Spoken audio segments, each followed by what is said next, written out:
বাইরে এখন বর্তমানে আমাদের বাংলাদেশে প্রচুর পরিমাণে শিশু ধর্ষণ অনহরহ হচ্ছে আমার বাংলার জমিনে।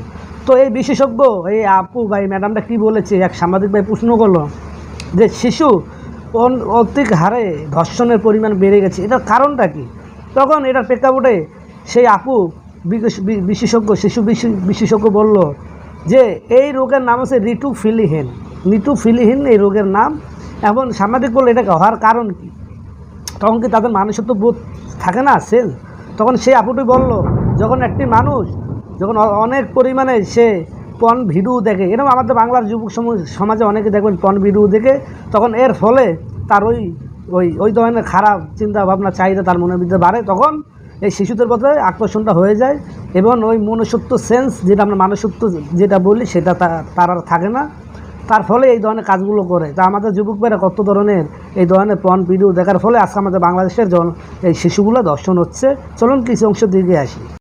এই জন্য তারা টার্গেট করে শিশুদের প্রতি প্রচন্ড পরিমাণের যৌন আকর্ষণ ফিল করা, এটা একটা রোগ যার নাম হচ্ছে পেডোফিলিয়া। শিশুরা হচ্ছে সেফ, এই জন্য তারা টার্গেট করে শিশুদেরকে। মূলত তারা যে করছে ওই সময় কি সেন্স থাকছে না, নাকি অন্য কোনো ব্যাপার আছে এখানে? সোশ্যাল মিডিয়াগুলোতে যে অশ্লীল ভিডিও এগুলো প্রতিনিয়ত দেখার ফলে যে কোনো মানুষের ভিতরে এই ধরনের একটা ফিলিংস আসতে পারে। তাদের স্ত্রী আছে, যে বাচ্চাকে ধর্ষণ করে হত্যা করা হচ্ছে, ওই বয়সেরই কিন্তু তার মেয়ে আছে বা ছেলে আছে।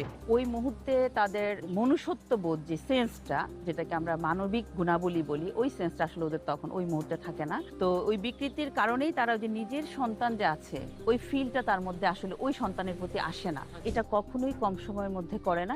তো সামাজিক আপুকে বলল তারা যেগুলো করছে তাতে কি কোনো মনুষ্যত্ব থাকছে না? তখন সেই প্রেক্ষাপটে আপু বলল যে এখন যুবক সমাজটা তারা পর্ন ভিডিও দেখার ফলে এই ধরনের অঘটনগুলো আমাদের বাংলা জমিনে বেশি হচ্ছে। আসলে এখন এই ধর্ষণের পিছনে অনেক কিছু কারণ থাকে এবং আমাদের বাংলা জমিনে জানেন সবার হাতাতেই সব ছেলে বয়সের মোবাইল আছে এবং তারা পর্ন ভিডিও দেখে বেশিরভাগ, যারা স্টুডেন্ট বলেন, যারা এই যুবক বয়সী আছে, যারা আমরা ঘরে বসে বন্ধ করে সেই পর্ন ভিডিও দেখা আসক্ত থাকি। তার ফলে একটা সময় মার প্রতি বলেন, বোনের প্রতি বলেন, ওই ধরনের ফিলিংস অনেক সময় জেগে যায় পর্ন ভিডিও দেখার জন্য। এই জন্য আমি বলবো আপনারা ফ্যামিলির ছেলেপেলের প্রতি একটু দৃষ্টি আকর্ষণ রাখবেন। কারণ সর্বমোট যদি আমি ভালো থেকে জগৎ ভালো। এখন এই দর্শনের কারণে অনেক কিছু বিষয়গুলো থাকে এবং তারা যদি প্রকৃত ভালো মানুষ হতো তাহলে সব কিছুই সম্ভব ছিল এবং এই শিশুগুলো এইভাবেই হানাদের মতো নির্যাতন হতো না। তো চলুন আর কিছু অংশ আমরা শুনে আসি। কখনোই কম সময়ের মধ্যে করে না, এটা দীর্ঘদিন প্ল্যান করে। একটা বাচ্চাকে তারা টার্গেট করে এবং সে খেয়াল করে বাচ্চাটা কখন একা থাকে, সে কোথাও কি ঘুরতে যেতে পছন্দ করে কিনা, তার বাবা মা কখন বাসার বাইরে থাকে, ওর পছন্দের কোনো কিছু দিয়ে তাকে কিন্তু সহজেই বসে আনা যায়, যেটা একটা প্রাপ্তবয়স্ক নারীর সাথে সম্ভব নয়। তারা বুঝে ওঠার আগেই তাদেরকে তারা হত্যা করে ফেলে। যে কয়টা শিশু ধর্ষণ হয়েছে প্রত্যেকটাই নিজস্ব লোক দ্বারা। আর যখনই একটা অপরাধ ঘটিয়ে ফেলে তখন আসলে এটাকে লুকানোর জন্য সে সর্বাত্মকভাবে চেষ্টা করে কিভাবে সে বাঁচবে। তখন মায়া মমতা, যে আমার একটা শিশু আছে, আমারও এরকম বাচ্চা আছে, এগুলো আসলে কোনো ধরনের তার মাইন্ডে আসলে এগুলো ক্রিয়েট হয় না। বর্তমান সময়ের সবচেয়ে গুরুত্বপূর্ণ এবং আলোচিত ঘটনা রামিসা হত্যা। রামিসাকে ধর্ষণ করে হত্যা করার পর থেকে বাংলাদেশে বিভিন্ন আন্দোলন শুরু হয়েছে।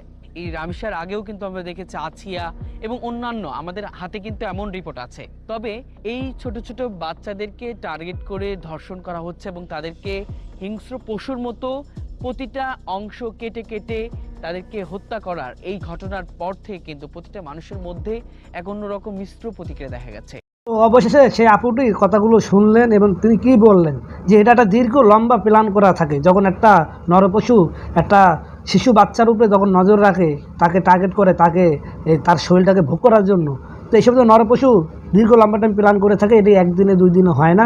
এবং আপু এও বলেছে প্রত্যেকটা বাচ্চা যত ধর্ষণ হয়েছে সবই নিজস্ব লোকের ধারা।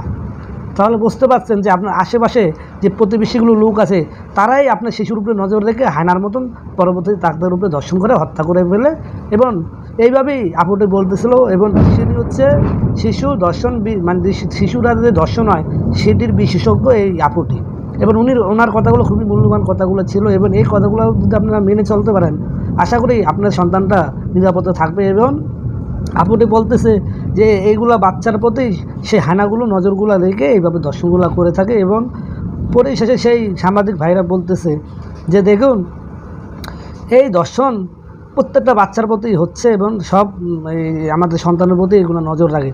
এবং হয়তো রামিসা দেখতে সুন্দর ছিল, এই সমস্ত নরপশুরা সবসময় একটু সুন্দর কিউট বাচ্চার উপরে নজর রাখে এবং সেটা তারা এগুলো করে থাকে। এবং আপু আরও বলেছে যে পর্ন ভিডিও দেখার ফলে এই ধরনের ঘটনাগুলো বেশি ঘটছে, নাহলে শিশুদের প্রতি কেন এগুলো আকর্ষণ হবে? শিশুরা তো ভাই তারা তো প্রাপ্তবয়স্ক না। এবং আপু আরও বললো যে একটা প্রাপ্তবয়স্ক নারীকে কখনোই এই সমস্ত নরপশুরা তাদেরকে ম্যানেজ করা সম্ভব নয়, তারা বললেও রাজি হবে না। কিন্তু এর জন্যই মূলত নরপশুরা এই সমস্ত অবুঝ বাচ্চা শিশু বাচ্চার উপরে নজর রাখে। তার বাবা মারা কখন বের হয়, সে কি কোথায় ঘুরতে বের হচ্ছে না, সে কী খেতে পছন্দ করে, এগুলো সব টার্গেট করে এই শিশুকে এই তার পছন্দ খাবার মানে দিয়ে তারপর তাকে বসে এনে এই ধরনের কাজগুলো করে থাকে। তা আপনার বাচ্চাটাকে অবশ্যই দোকানে পরে আপনি দোকানে বলেন, যেখানে বলেন, কোনো জায়গায় একলা আপনার বাচ্চাকে এবং সন্তানকে ছাড়বেন না। পারলে আপনি নিজে সন্তানকে নিয়ে দোকান থেকে আপনি দরকার হয় কিনে এনে দেবেন। কিন্তু একা ছাড়লে এখন বর্তমানে বাংলাদেশে কোনো নিরাপত্তা নাই। তো প্রচুর পরিমাণে শেয়ার করে মানুষকে দেখার সুযোগ করে দেবেন।